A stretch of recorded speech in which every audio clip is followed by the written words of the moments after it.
Veronica and Konstantin got married a year and a half ago. Konstantin was much older than his wife, who had just recently graduated from university. In fact, her husband took her to live with him right away from her parents. She managed to work for 2 years, and then almost immediately after the wedding she quit. She said there was a lot of stress and the bosses had become completely inadequate. She decided to take a couple of weeks off and then look for work. On weekends, she went out with her friends several times a week, went to the gym for group exercise, and the rest of the time she sat at home, watched movies and read. One day her husband was sitting at work and reading through paperwork. He was distracted by a phone call. It was an unfamiliar number, but he couldn't help but answer. It could have been a new customer, but he realized from the very greeting of the caller that he was receiving another call from a representative of his internet provider. Once again, he was being offered an additional video surveillance service. The man rolled his eyes. He was already tired of receiving these calls. "Konstantin, this is the security of your property and household. In the summer, there are more frequent break-ins." The man thought about it. Indeed, recently their neighbors were robbed, and they could not find the thief, and then returned the items because they were quickly sold. It was hard to say whether it was out of fear or because he had already been fed up with this intrusive offer. But the man agreed to the installation. Only he decided not to tell his wife about it. He didn't want her to be unnerved. He thought it was more of a reassurance. Chances were he wouldn't see anything but frantic runs from their cat there. But unfortunately for him, he was dead wrong. About a month had passed. Veronica was still in no hurry to find a job. In fact, she liked the feeling of freedom. Her husband did not reproach her for not going to the job interview until now. He told her to let her do it when she felt ready. One day in the middle of the day, her husband opened his briefcase to find one flash drive for work, but suddenly saw that it wasn't there, even though he definitely remembered holding it in his hands back home that morning.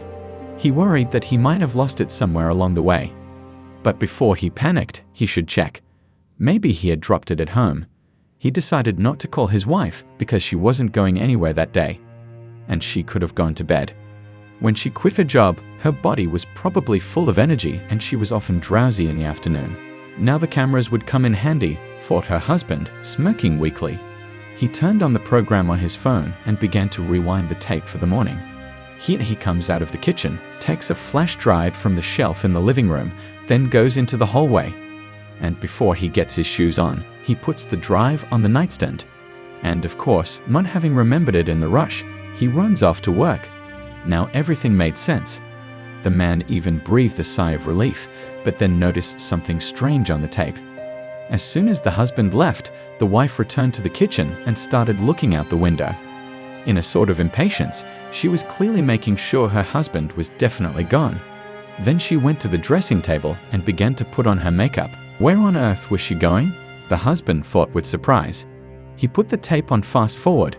My wife began to choose a dress, and in the end, an hour and a half later, she went somewhere. Maybe she went to the grocery store or decided to go shopping. The husband thought.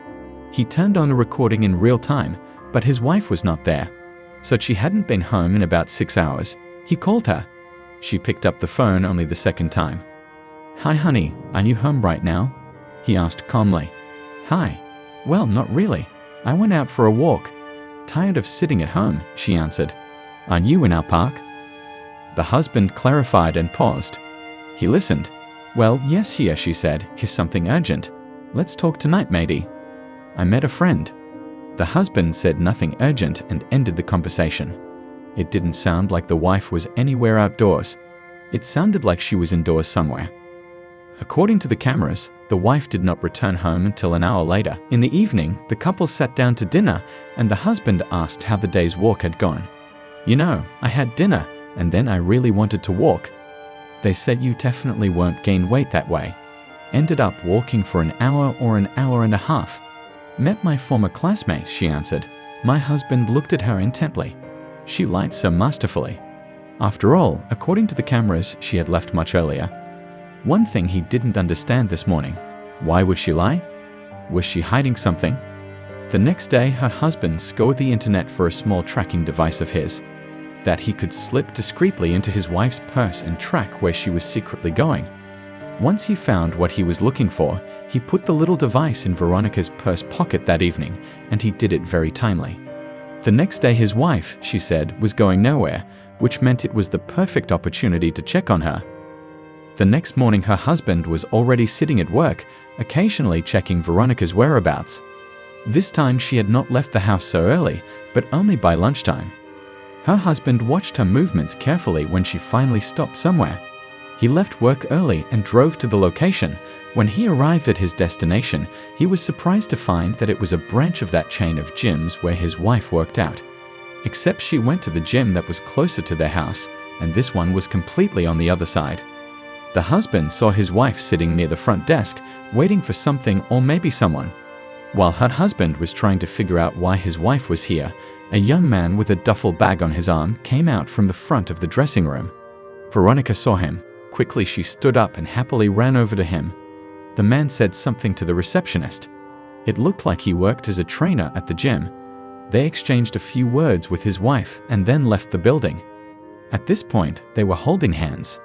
Then they went somewhere down the street, and Konstantin kept watching them while he switched his phone to camera mode. Finally, they came to an apartment building and headed for one of the entrances. When the coach had already opened the door, letting Veronica inside, he slapped her hard on the buttocks. She laughed playfully, and they disappeared behind the door. Konstantin had no desire, not only to have any kind of a showdown, but even just to have contact with his wife. He went home, gathered all her things, and took them to her parents. Without further ado, he showed them the video he had taken, which made his mother-in-law even grip her heart. They did not pester Konstantin with any additional questions. Then he wrote to Veronica that her things were already at her parents', and she should not return to him when she started to call him to find out what had suddenly come over him. Her husband didn't pick up the phone. It wasn't long before her parents called her, so all questions were immediately put to rest. As it turned out later, this trainer replaced his colleague several times at the gym near their home. He and Veronica had met there and had met each other outside of training. Veronica was still too young and foolish to understand that there were many people like her at the coach's place. That's why she resented him so much when, after her separation from her husband, he refused to live with her. She thought their connection was special. But Konstantin immediately smelled that the coach had a good job, so he reported to his management about the professional behavior of their employee. It turned out that this was not the first complaint about the coach from her husband, his subordinate. Therefore, it was decided to fire the employee, creating such uncomfortable situations for the company. Veronica continued to live with her parents. Only now she had to look for a new job much more actively. Mom and Dad were not particularly thrilled that their adult daughter again sat on their necks and even with such a crash flew out of her husband's apartment.